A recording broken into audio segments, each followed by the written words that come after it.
So should we get married? Should we get married?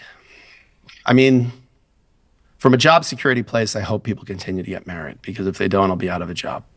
But in seriousness, I think we will continue to get married. Should we? I don't think we should say all of us should. I think we should ask the question. I think we shouldn't assume we should get married. That's what I think. I think that we should ask the question, what is the problem to which marriage is a solution? And do I have that problem? And will it solve that problem? Because the fact that it's an odd question to say when someone says, I want to get married, that it would be odd for me to go, why? Yeah. Why is that weird? Like if you said, I want to have a podcast, why? It's a perfectly reasonable question. I want to go to Florida. Why? I like the weather. I have a friend there, whatever. I want to get married. Why? What do people respond when you typically ask that question? What's the most frequent response to the reason for the invention of the technology of marriage? Because I posted many years ago that I was suspicious about marriage, and I remember all the comments that I got and different people arguing different things. Well, it holds it's controversial. It's super controversial. People get very attached to it. I remember one of them was a case that it's the best environment to raise kids in when the parents are in that kind of bond. I heard another one, which means that you stay and you solve the problems instead of running away. So marriage is really good for that regard. But you know the reasons why people say marriage makes sense. What are those key reasons why? I think that there's religious reasons. That's a big one. I get all the time. Like in the comments, there will be like a billion people that go, marriage is a covenant between God and and there's as if like I hadn't heard of this, as if I didn't go to Catholic school my entire life. Like, yes, I get it.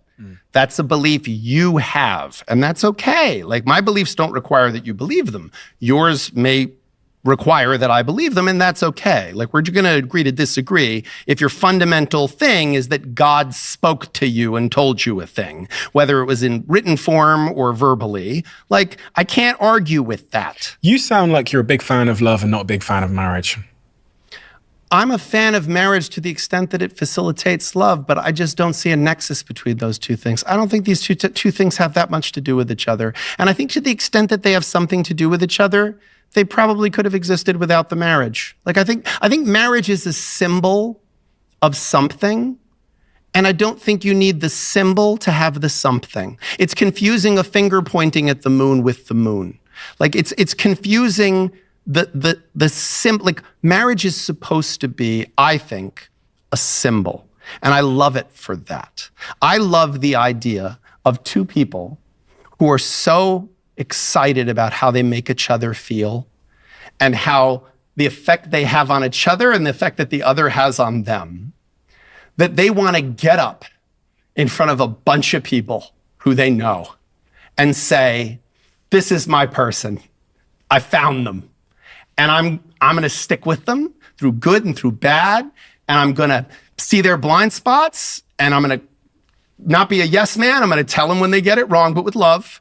And I want them to do the same thing for me. I want them to cheer for me, and I want them to be on my side, and I want them to disagree with me when I need to be disagreed with, so I don't make really dumb decisions just because I got a cheerleader all the time behind me. Like, I got a cheerleader because I need one. The world sucks, and everybody's always criticizing me, and I criticize myself constantly. But having this person next to me who goes, man, you can do this. Come on, get up. You can do it, or I fell down. It's okay. People fall down. You're great. Get up. Come on, you can do it. Or who's going to say to me, yeah, I know you're doing this for this reason, and I get it, but I don't think it's going to make you feel what you think it's going to make you feel, so maybe don't do it. And I'm going to go, okay, they wouldn't say that if it wasn't out of love, so I'm going to hear that, and I'm not going to be afraid of it. And I want to get up, and we're going to say this to a bunch of people, and then we're going to wear rings, because it'll be a reminder for us and for the world that I got a person, and that's my person, Dude, how do you not cheer for that? That's incredible. It's great. But you can have that without the... Yeah, of course. Without the contract. Of course. Are you going to get the government involved? You have to get the government involved. Really? That story I just told, that's the story. That's the feeling. That's the interpersonal connect. When you say to most people, they say, I'm getting married. You go, why? First of all, they look at you like you have lobsters coming out of your nose. Like the question never even occurred to them. Why? Well, because you get married. That's what you do. That's insane. But if you say to them, why? They'll usually say something that's a total non-answer. Well, I'm in love. Okay, why does that mean you have to get married? Well, because I want to maintain that connection. Okay, wait, how specifically is marriage going to maintain that connection?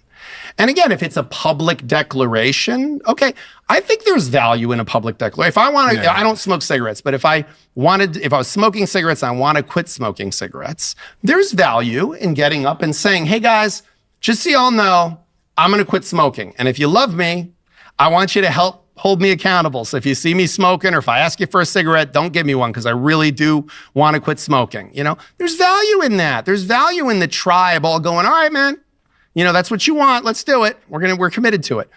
It's the same thing with marriage. If the purpose of marriage is to say, hey guys, it's really hard to be monogamous. I don't know if anyone's noticed. So, and the world is really antagonistic to marriage, but I really want all the great things that come from having a person who sees my blind spots and who's supporting me and I'm supporting them, and the symbiosis, the beauty of that relationship and the connection of those two people. So I want you to hold me accountable. I want you, my friend, that when you see me looking at the other girl, that you go to me, hey, bro, forget about what you got at home. Come on, man. You got a good one. What are you doing? I want you to hold me accountable. I want women out there to see that wedding ring and to go, yep, not him. Not him. Even if he talks to me, not him. He's married. Let's leave that one. Why? Because if it was my one, I wouldn't want him talking to some other girl. So I'm not going to talk to him. Instead, it's not what we do. That is not what we do as a culture. You ever want to get laid? Put on a wedding ring and go out. Suddenly you're safe. Suddenly you're a guy they can talk to and he's not on the make because he's married. He's wearing an outward symbol of his relationship. Again, this is crazy. It's crazy because we're just not being honest about what this thing really is. Marriage is a legal status. It's a government intervention. Everything else is just stuff we're putting on top of it and calling it that thing. But you can have all that stuff without having legally the status of marriage. What about open relationships? Do they work more? I'm not qualified to answer that question for the following reason. I meet a lot of people who have tried various types of ethical non-monogamy, polyamory, but they all have in common that they're in my office. Yeah, of course. So I see all the ones that didn't work. Yeah. So me saying, well, I've met a lot of couples where they tried the polyamory thing or they tried ethical non-monogamy and it didn't work and it led to divorce is like an oncologist saying dude, everybody's got cancer. I met 10 people today who have cancer. Right, you're an oncologist. Of course you meet a lot of people that have cancer. A guy who's a cab driver doesn't meet that many people who have cancer. You might meet one or two, but he's not going to meet all of them. But you work in cancer, so you're going to meet people. I happen to meet people getting divorced. So I've met a lot of people that gave that a shot and it did not work. Now, again, was that in case of emergency, break glass? Let's just try this. Have you ever seen it work? I've never, in any of my friendships, in any of my personal relationships, I've never seen non-monogamy successful, but I don't think we're quite at a place as a culture where we're really being honest about monogamy. Esther Perel, some of her work, I think, is brilliant about monogamy, infidelity, because I don't think it's quite, I think there are a lot of couples where there is non-monogamy happening, but there's sort of a don't ask, don't tell policy. And there's a sense of, if this is what you need to do to sort of stay happily committed. Because if we're honest, a marriage is a whole bunch of different relationships in one relationship. It's your roommate, it's your co-parent, it's your travel companion, it's your family companion, meaning they have to deal with your mother-in-law and your father-in-law too. And it's a whole bunch of relationships. And it may be that men and women, or a particular man and a particular woman in a relationship, have a different sense of how important sex is. And, you know, it's okay to delegate. It's okay to say, you know, listen, I don't really like football, so go watch football with your friends. Do you see that a lot, where the partner or the other partner that you're not dealing with has accepted the other partner cheating? Well, not cheating, but they've allowed them to just quietly go in. I've had a lot of people who come in and say to me, he had a bunch of affairs over the years and I just let it go. Like, really? Or she had a bunch of affairs over the years and we didn't make an issue of it. Okay, yeah, so really. And see, just the fact that you, and it's understandable, I'm not criticizing you, but the fact that you go, really?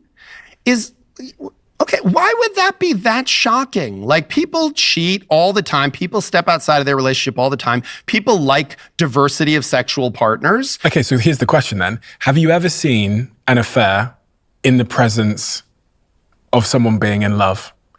I don't know that I'd be qualified to say whether someone was in love or not. Here's what I will say, because love is an emotion and love is a verb. Do you know what I'm saying? I've certainly seen people that were having affairs and in every aspect of their outward life appear to be deeply committed to their marriage. Okay, so they were, They were an economic provider. They were a diligent parent. They were attentive to the emotional state of their partner. They still had an active sexual relationship with their partner, but it wasn't let's say, a terribly prolific one, perhaps. So you can cheat and be in love?